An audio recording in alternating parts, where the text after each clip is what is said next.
Dogs have long been used in classrooms for children with special needs, as visitors in senior citizens' homes, and as comfort for patients in hospitals. Now, canine companions are being used to help crime victims cope with the aftermath of violence and abuse. Special correspondent Kathleen McCleary has our story. Hey, you're here too? Wow. Okay, come here, buddy. How are you? I hear you've been busy in court, huh? In San Bernardino, California, 2 black Labradors are regulars in the district attorney's office. 3-year-old Dozer and 2.5-year-old Lupe are among DA Michael Ramos's newest staff members, part of a special victims canine unit. Last August, they were officially sworn in, paws on a California criminal law book. The dog's job is to reduce fear and help some of the most vulnerable victims, many of them children, feel comfortable in court.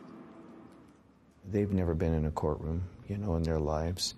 And add on top of that, they're going to have to discuss and tell a jury about how they were either physically abused, sexually abused, and have to relive those horrible moments in their lives.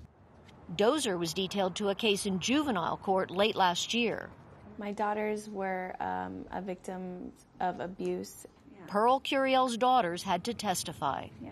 I felt nervous because the judge is right there, and you just look up at the judge and you think, I'm gonna freak out. I feel kind of scared, but once I saw Dozer with me, I wasn't scared anymore. I couldn't be right there where the mom is supposed to be. I couldn't hold my daughter and rub her back while she talked, But he was.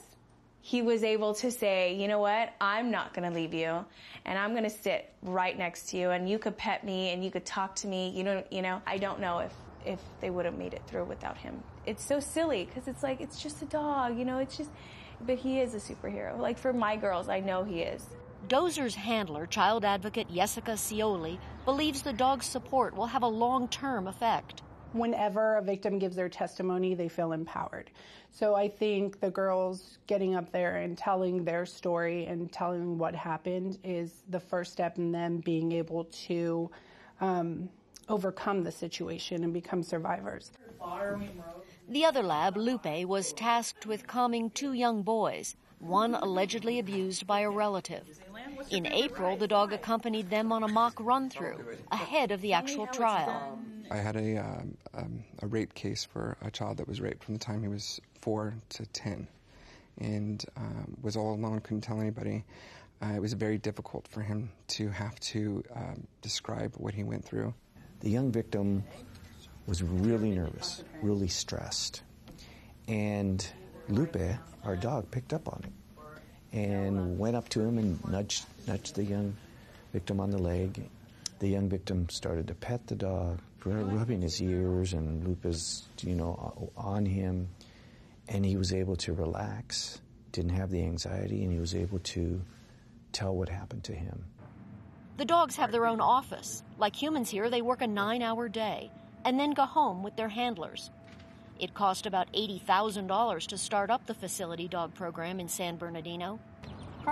That includes a specially equipped van with windows that roll down if the temperature inside gets too hot, and water bowls that won't tip over. Officials expect the dogs to remain on the job for about 9 years. Judges have to approve before a dog can come to court.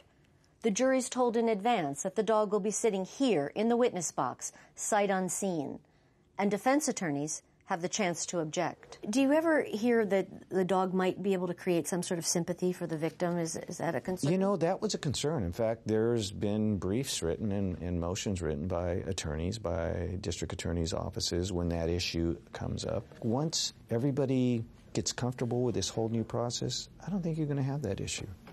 Because even the defense bar, all they want is the truth as well, and so do the courts. Last year, Dozer and Lupe were deployed to the scene of the terrorist attacks in San Bernardino, along with 2 English Labrador retrievers. Wally and Giovanni had recently joined the FBI as the Bureau's first crisis response canines. They comforted victims and families and helped relieve stress when employees returned to work a month later.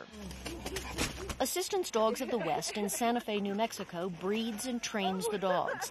They've placed 15 in judicial districts and have at least 8 more in the pipeline. They also provide dogs to individuals and organizations, but courthouse work is growing, says Executive Director Linda Milanese.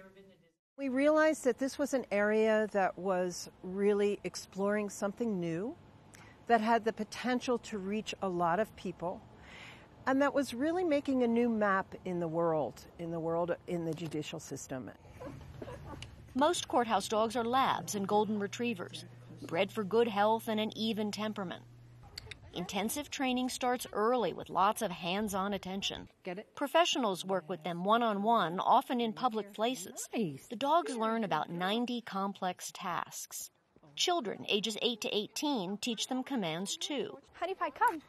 High school sophomore Natalie Longmire-Coulis has been training dogs since she was 9. The dog learns patience. They also learn how to be touched in different ways because obviously 9-year-old hands are different from 18-year-old hands, and so they pet different ways and they cuddle different ways and their bodies are different. So it really just allows the dogs to get used to different body types and different ways of handling. Having the dogs being trained by students, one of the outcomes is they all learn to listen to little voices. Jill Felice founded Assistance Dogs of the West. All of you guys can get your leash? She says the key to instilling calm and trust is simple science. Dogs actually help us release oxytocin, which is the calming hormone and the bonding hormone.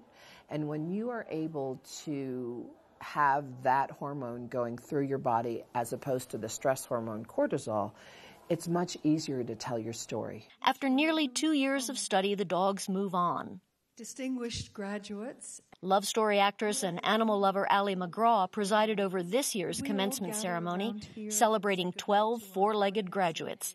Among them were the FBI dogs, Wally and Giovanni, who flew in from Washington for the festivities, and a Labradoodle named Zeus, who's headed to Veterans Court in Albuquerque to work with vets with combat injuries. McGraw believes the courthouse dog program uses compassion to promote justice. I'm so moved, especially in this crazy, often negative-sounding world that we fear-driven that we're in now, when I see that a few people can change the lives for the good of everybody involved. And I think it gives me hope. For the PBS NewsHour, I'm Kathleen McCleary in Santa Fe, New Mexico.